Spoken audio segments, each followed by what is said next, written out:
Hello and welcome back to the Scaling Europe show. I'm Seb and we have got an amazing lineup today. But before we do, I want to say a quick shout out to my sponsors, Gather and Checkout.com. Gather is an amazing platform for other startups to come and find vetted service providers, and Checkout.com is of course one of Europe's leading fintechs. Today I'm joined with Vidya. Can you quickly just introduce yourself, who you are, what are you building? Yeah, absolutely. First, thanks for having me. It's a pleasure to be on this podcast. I'm Vidya Peters. I lead DataSnipper. We are headquartered in Amsterdam, and we like to make the lives of auditors and finance teams just a little bit easier by taking the grunt work out of it and making the job fun again. So super excited to chat with you today. Thanks for having me.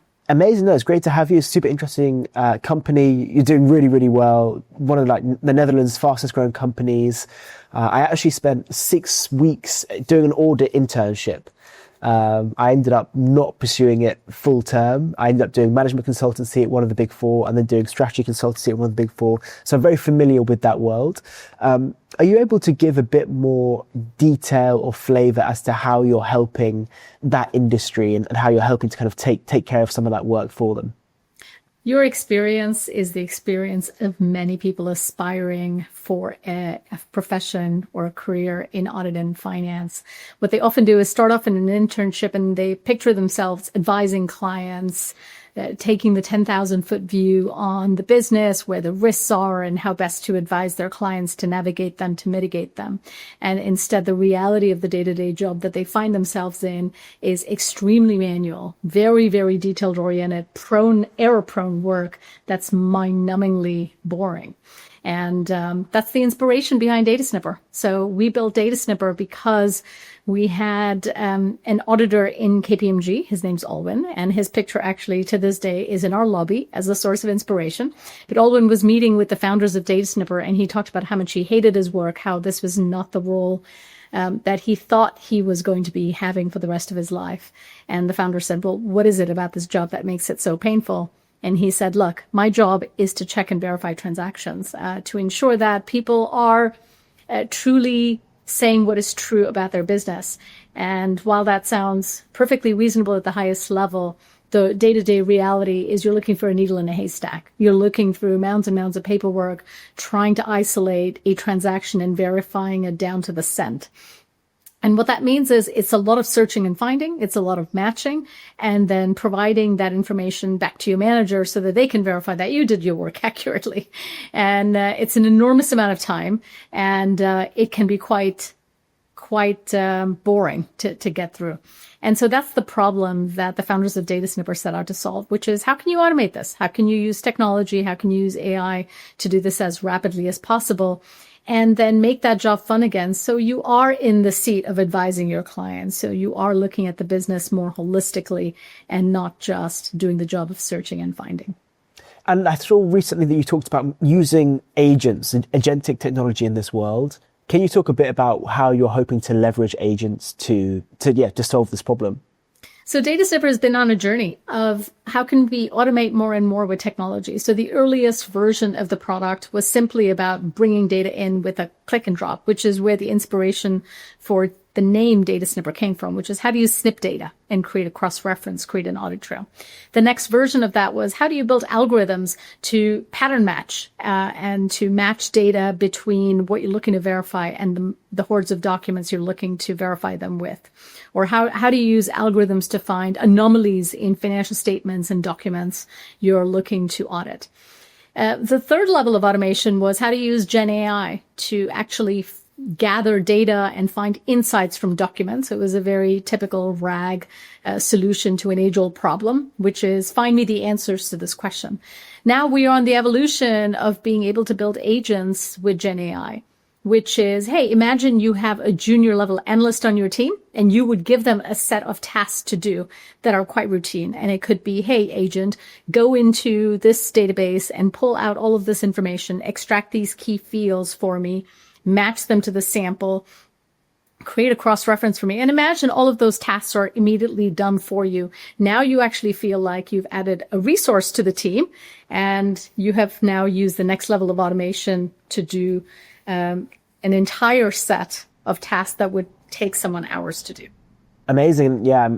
Based on my limited experience and just the culture in the Big Four, it always felt like there was such an opportunity to automate so much of this work, that so much of it really was almost like box ticking, like it really could be done by an agent, which I think is amazing. I wanted to ask about your experience selling to the Big Four. I mean, you sell to, big accounting firms like that, but you also sell sort of in-house as well, it looks like. What's that process of selling new and innovative technology to, I guess, like very traditional industries or maybe like traditional departments inside bigger enterprise clients? We are very fortunate to have global agreements with the Big Four. So we count KPMG, EY, Deloitte, and PwC as our global customers. We serve them across dozens of countries globally. But we also serve all of the largest external audit network firms as our customers. Additionally, as you mentioned, we also serve the internal audit and finance teams of large Fortune 500 companies such as Barclays, Morgan Stanley, Hilton Hotels, Siemens. And there's one thing that is common across all of these, which is it's really important to go bottoms up and ensure that you're reaching the users, the actual users of the product, and giving them access to your offering and ensuring that they're getting as much value and time savings out of it as possible. When you do that well, they become the change makers within that organization. It's how we were successful with the Big Four, is reaching the users first, winning them over, and having them be your biggest advocates within the large procurement organizations, within the large decision-making rooms in order to make those global contracts work. Amazing. And how would you get those initial users on board? I imagine, in the Big Four, that might be the more junior members of the team, maybe like managers, associates, senior associates. How are you able to get them both using the product and then act as advocates? It starts with starting local. So some of our earliest users, such as Alwyn here at KPMG Netherlands, we started working with local teams in the regions where we had access to them, and we would give them access to the product to use, to actually share with colleagues. And then there were two ways it would go. One is either they had very productive feedback for us on what we could improve on the product, and that's phenomenal. That's immediate product research that we could then take to improve the product, or they loved the product and then they would pass it on to a colleague and say, hey, this saved me a bunch of time. You should check it out. And we allowed the virality and the word of mouth to help that product create more awareness within the department. And then suddenly you would actually find that, hey, you had the senior people going, what is the software that's being used? We really need to vet this. But by then you'd created a groundswell movement among the users that made it easier for you to have a conversation with the decision makers about how they're using the product, what value it provides. So we think of it as a combined bottoms up and a tops down motion to really make this happen. And it's a formula that we use even to date. So we always offer a free pilot for users whenever they're considering DataSnipper. And we discuss with them the ROI of the savings that they saw during the pilot of the product, because the product is architected in a way where you can see every action that's performed and the potential time savings from that action that was taken. And so it becomes very straightforward to say, hey, within 2 weeks, you were able to save this many hours of work. And here's the impact that drove for you as a team. And so it's a model that has served us well till today. Yeah, amazing. It's it's like I think bottom up grassroots is, and I think once you get in with people and those users who really love a product, then it does just spread. And especially a place like somewhere like the Big Four, where there's huge communities of people who all know each other and work closely together. I also want to touch on working from the Netherlands, building from the Netherlands. You've been the fastest growing company in the Netherlands for the last couple of years. An amazing tech company. You've reached unicorn status, raised money from some of the biggest VCs across Europe. What's it been like building a tech company from the Netherlands, especially Amsterdam? Amsterdam's got a vibrant tech community, but it's not quite the size and the scale that you might see in Paris or Stockholm or London. What's that experience been like? And have you ever considered moving somewhere else? I think Amsterdam is a fantastic city to be headquartered in. It's such a great central location. You have access to an enormous amount of local talent here, tech talent, that is a real privilege to be building a company in. I would also say the time zone is quite an advantage, because you can wake up in the morning and you can sell to Asia and Australia, New Zealand. And in the afternoon, you can wake up and serve customers in the US. And a lot of people don't fully appreciate that time zone advantage because I spent most of my career in the Bay Area, and the Bay Area is great as long as you're selling mostly to the United States, but it offers very little overlap with other major markets, which is why you tend to see most Bay Area companies start and have a majority of their revenue still be highly US centric. Whereas if you start in Europe, you start with a very global mindset and you really think of the world as your addressable opportunity. You think of customers globally. And I think that's tremendously important. The other advantage that I have seen us be able to have is hire talent that's truly international. When you're based in the Bay Area, you're fairly limited to talent that's already in the Bay Area, and it's going to be very challenging for you to hire diverse language speakers. Whereas it's very, very feasible for us to hire German speakers, French, Spanish, English native speakers, all here in Amsterdam to serve a very global client base. We even have Japanese and Mandarin speakers right here in our office, which allows us to serve those unique markets. People don't realize that it's incredibly challenging to hire international talent in the Bay Area with those diverse language skills, not to mention the visa sponsorship has always been challenging, but got even more challenging in the last couple of months. It is very straightforward in comparison in the Netherlands to be able to sponsor people for a visa when you can show that they have a unique skill set that you require to grow the company. And so we have employees from dozens of countries. I think our employee base represents between 65 and 75 different countries within the company, which is, I think, a tremendous asset when you're trying to build a truly global product. No, that's amazing. It's super interesting that I guess when you're building in a smaller market, you have to just think global initially, right, from the get-go. Did that change your product roadmap at all? Did you have to think about a product that would work in 170 countries versus just the Netherlands? And how does that vary for kind of the products that you've built?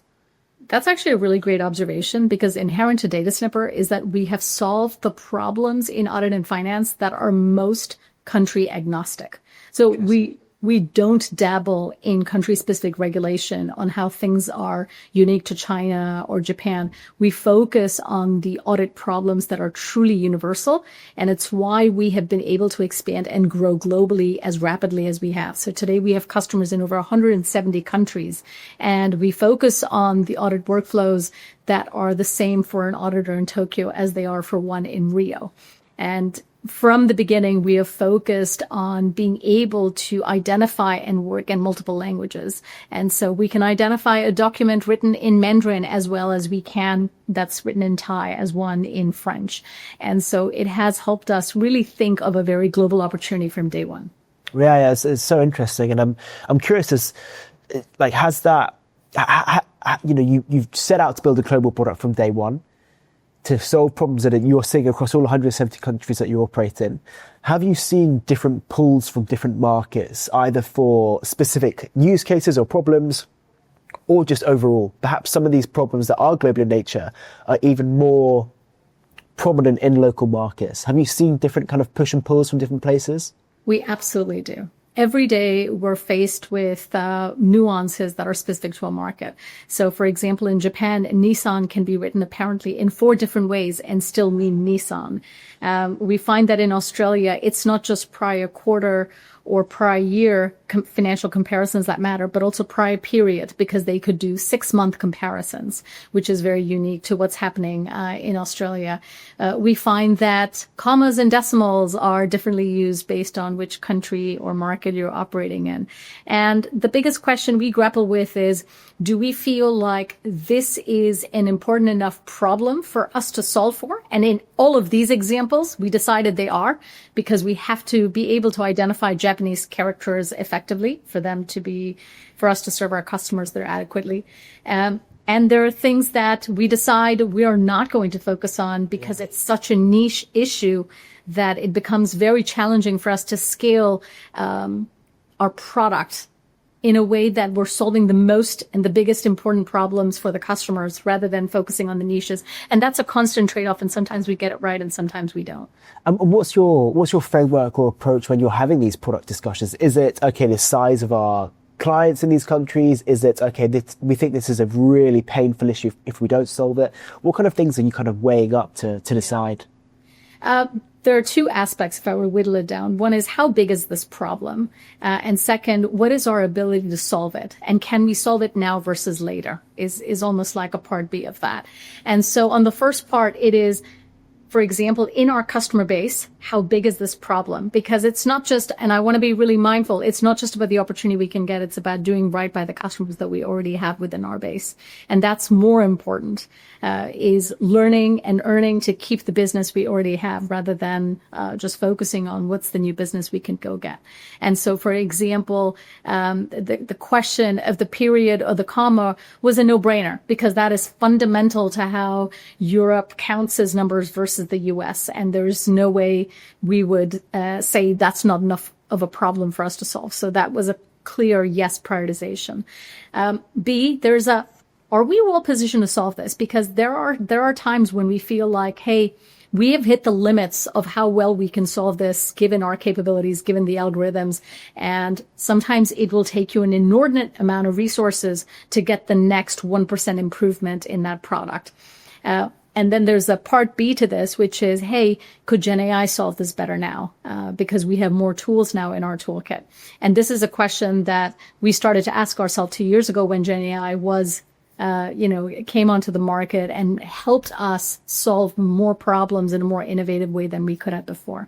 And so it's usually a combination of these where we really kind of put these issues through the filter to see what we would prioritize and bubble up. And by the way, Gen AI is not a blunt instrument for everything. And there are problems that come up where we feel, you know what, even with Gen AI, this is not going to be solved as well as we would like. Interesting. Okay, yeah, and I imagine the kind of the advance of Gen AI was quite transformative for your business and probably enabled you to do things that you couldn't have done when you were, founded 7-8 years ago. I'm also curious to see, like, how has this changed the way that you're approaching, like, fundraising or broader market dynamics? You obviously became a unicorn only last year. But right now, things are very hot. The market is crazy hot. You're building at this amazing intersection of, very verticalized AI, Gen AI, agentic tooling for an industry that really desperately needs it. It feels like now, given how hot the market is, you could probably raise again at a bigger valuation. Are you thinking about this? Are you looking at the market dynamics and thinking, okay, well, how does that change how I need to capitalize my business? Or are you just still thinking, well, we're well capitalized, but just heads down building the product? I'm just curious to hear your take as the CEO, having a look at how crazy the market is. There's no doubt that Gen AI has accelerated our product roadmap and our ambitions even more. What would take us months to build, we can get a prototype out in weeks now. It's also made our teams immensely productive. As it comes to fundraising, there's a huge misnomer that European companies are at a disadvantage because we're not in the valley. And I don't think anything could be further from the truth. If anything, technology has been a great equalizer. There is no Zoom call or Teams call that a European can't set up that someone in the Bay Area is specifically suited to set up. And it's a lesson that I took dear to heart because I moved here from the Bay Area and I realized that fundraising is not happening in some mythical coffee shop. You just need to reach out. You need to set up that call. You need to have people know who you are and make the case for a raise. So I just want to encourage all European companies to not think of distance as a barrier, to not think of access as a barrier. And you'll be surprised at how many VCs are thrilled to meet with more European companies because they do like to diversify their portfolio and make bets globally. So I just want to make a little plug there on fundraising. As for DataSnipper particularly, we've always been profitable. And so the fundraise was never about the money. We've always been well capitalized. To me, the question was, who do I want to add to our board that could bring us expertise, who could bring us access, and who could bring us more awareness and connections than we would have on our own. And that's why we were thrilled to have Insight Partners and Index Ventures on our cap table, because it wasn't about just the money. It was really about what they brought to the table to help us be more successful for the future. And for me, I'm not looking to fundraise again because that was never the goal. We're profitable, we're well funded, and we feel like we have the right thought partners with us around the table on that journey of growth. Amazing. I mean, that's the perfect position to be in, profitable, growing strongly, well capitalized with great partners. But look, I'm conscious we're out of time. But thank you so much for joining me. I've loved chatting. It's a great business that you're building, and I'll be following along. It's a pleasure. Thanks for having me. Thank you. Bye-bye.